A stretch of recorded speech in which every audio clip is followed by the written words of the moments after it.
Estamos de regreso, estimados amigos televidentes en todo el país, aquí en Noticias Oromar. Y vamos a conversar con el asambleísta Jorge Acaiturri del Partido Social Cristiano alrededor de ciertas reformas que está planteando precisamente en el tema específico del régimen penitenciario, sobre todo en la parte de lo laboral o de reinserción que deben tener los privados de libertad. Muchísimas gracias, mi querido estimado asambleísta, por conversar con Noticias Oromar. Antes de conversar del tema que nos ha convocado, me gustaría consultarle la iniciativa del Gobierno Nacional que preside Daniel Noboa de intentar nuevamente, a través de un procedimiento de modificación o de reforma en la Constitución, solicitar o cambiar la parte pertinente del artículo 5 de la Constitución para que nuevamente se instale una base extranjera en nuestro país, como en su momento estuvo la base norteamericana en Manta. ¿Cuál sería la postura del Partido Social Cristiano con respecto a esta iniciativa gubernamental?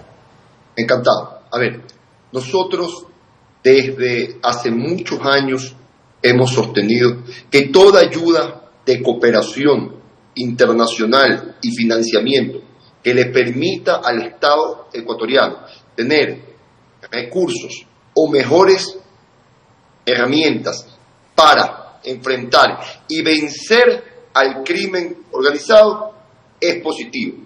Lo que hay que analizar es el alcance del convenio que se va a firmar. ¿Por qué? Porque es positivo en tanto y cuanto no se afecte la soberanía del Ecuador. Pero por darle un ejemplo, si el convenio es para que radares monitoreen el espacio aéreo y la zona marítima, bienvenido sea. Eso funcionó antes. No veo por qué no funcionaría ahora. Si el convenio es para que tecnología se ubique en la frontera y esto permita identificar los cargamentos de estupefacientes, bienvenido sea. Entonces nosotros creemos que en tanto y cuanto los alcances del convenio estén claros, esto es positivo para que la nación tenga mejores herramientas, mejor tecnología, capacitación y mejor información para poder enfrentar y vencer al crimen organizado, que es lo que queremos todos los ecuatorianos. Entonces, desde el ámbito del Partido Social Cristiano es altamente positivo para que países extranjeros, puede ser los Estados Unidos o cualquier otro país, nos ayuden a combatir las mafias criminales que precisamente le están haciendo daño a los ecuatorianos. Ahora, ¿cuál es el escenario político, tomando en consideración si es que la Corte Constitucional aprueba para que se instrumente la modificación en la Constitución? ¿Cree que existan los votos de apoyo porque tiene que pasar por dos fases de debate en el Pleno de la Asamblea Nacional? ¿Existirá ese apoyo de las bancadas legislativas, entre ellos Social Cristiano, que son los más fuertes? Construye, aparentemente ya también ha manifestado su apoyo, pero del lado del correísmo no sabemos cuán cierta sea su aprobación, su apoyo a este proyecto que intenta impulsar el gobierno de Daniel Noboa. Yo creo que las posturas están claras y en estos días las distintas bancadas las han expuesto de esa forma. Nosotros estamos a favor en tanto y cuanto no afecte la soberanía de la nación. El correísmo ya públicamente ha dicho que es una postura de ellos histórica, que está en contra. Sin embargo, yo creo que el día de hoy existirían los votos para que esto se apruebe. Es mayoría absoluta, significa que sí cuentan con los 92 votos para aprobar esta propuesta o esta iniciativa del Gobierno Nacional. Creería que sí, sin embargo, no tengo una bolita de cristal para saber si otras bancadas van a cambiar su voto al final o no. Sin embargo, a priori, es decir, el día de hoy, creería yo que sí existen los votos para que... Yo tengo una inquietud. Si se presenta el proyecto a la Asamblea Nacional, lo aprueba el Pleno de la Asamblea, ¿tiene que elevarse necesariamente a una consulta popular o a un plebiscito, o directamente la Asamblea lo aprueba, o existe la alternativa de que se eleve nada más a plebiscito o consulta popular? Tiene que consultársele al pueblo ecuatoriano para que el pueblo ecuatoriano lo ratifique en las urnas. Y elevar a plebiscito o a consulta popular. Claro. ¿Y alcanzarán los tiempos para que se pueda incorporar en las elecciones presidenciales de febrero de 2025? Podría ser. ¿No se extenderían los debates, sobre todo en el segundo debate? Por temas de eficiencia económica, debería hacérselo ahí, aprovechando la logística de la misma. Si no, sería otra inversión y ya sabemos toda la crisis económica que vive el Estado ecuatoriano. Perfecto. Aclarados esos temas iniciales, asambleísta, usted como legislador ha presentado propuestas para hacer reformas al COIT alrededor del sistema penitenciario, puntualmente en la reinserción laboral de los privados de libertad. ¿En qué consiste? Porque un sistema penitenciario que está todavía secuestrado por las mafias delincuenciales necesita cambios profundos. ¿En qué se basarían? A ver, no solo eso.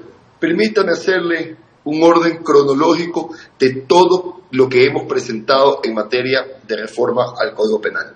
Primero, nosotros fuimos los proponentes de que las sentencias se aumenten y se eliminen los beneficios penitenciarios. Eso se boicoteó por el gobierno nacional en la Asamblea y fue el contenido que nutrió la consulta. Como nosotros no somos mezquinos y lo que planteamos era necesario para que jueces y fiscales tengan herramientas contundentes para sentenciar al crimen organizado, apoyamos la consulta. Pero después hicimos un análisis de lo que creemos que falta para que el Ecuador tenga leyes duras que permitan sancionar a quienes delinquen. Y presentamos una para que aquellos funcionarios públicos que se corrobore que han colaborado con el crimen organizado nunca más puedan ser funcionarios del Estado y tengan la sanción más alta de todas. ¿Y cómo los identifican quiénes son y quiénes no? Una vez que esté la sentencia. Bien, eso uno. Dos, para que en el caso de la extorsión, es decir, de la vacuna que afecta a las familias ecuatorianas, sus negocios, ingresos y patrimonio, planteamos que se sumen agravantes para que la sentencia sea más alta.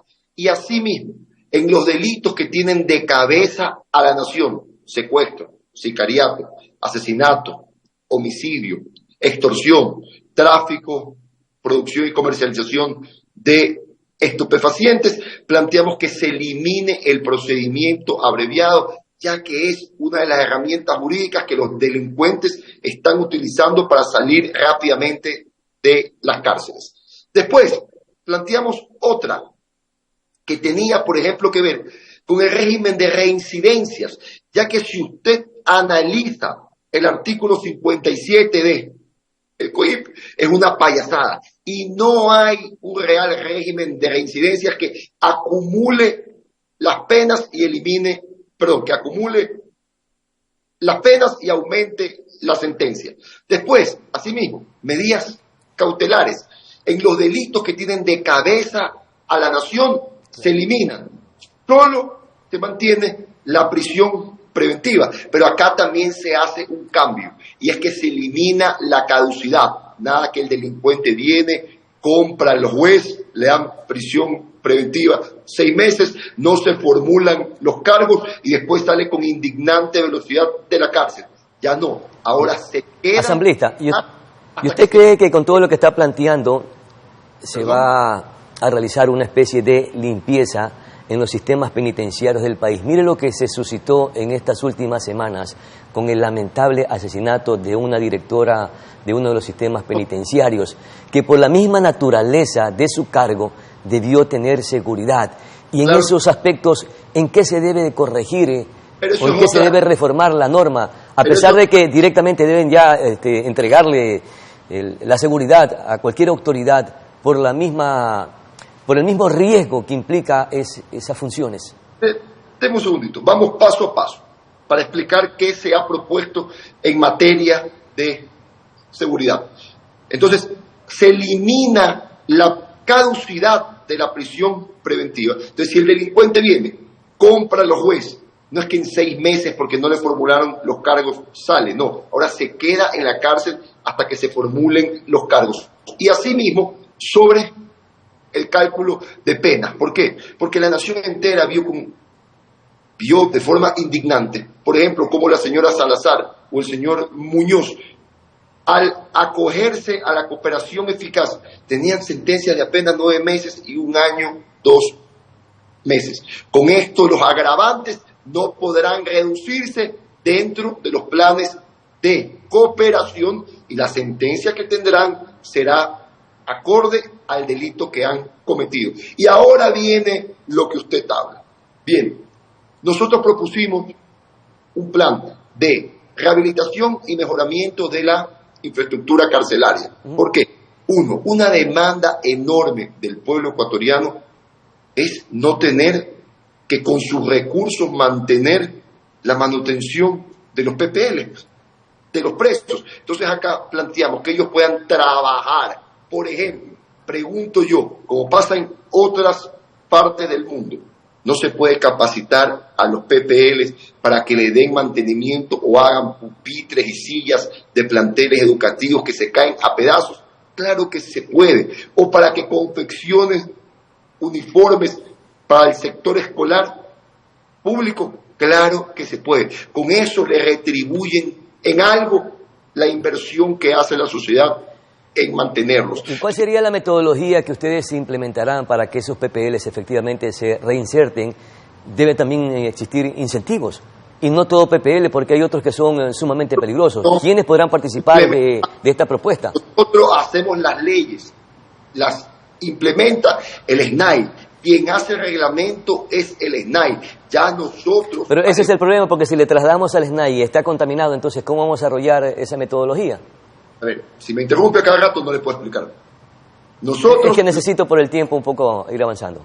Espero que le hacemos pues, es el seguimiento al reglamento para ver si cumple con el espíritu que estamos planteando. Entonces, para que ellos puedan hacer labores de oficio y retribuirle en algo a la sociedad, tienen que capacitarse al menos en lo que tiene que ver con labores de oficio. Entonces nosotros planteamos capacitación que les permita hacer cosas, trabajar para retribuirle a la sociedad en algo.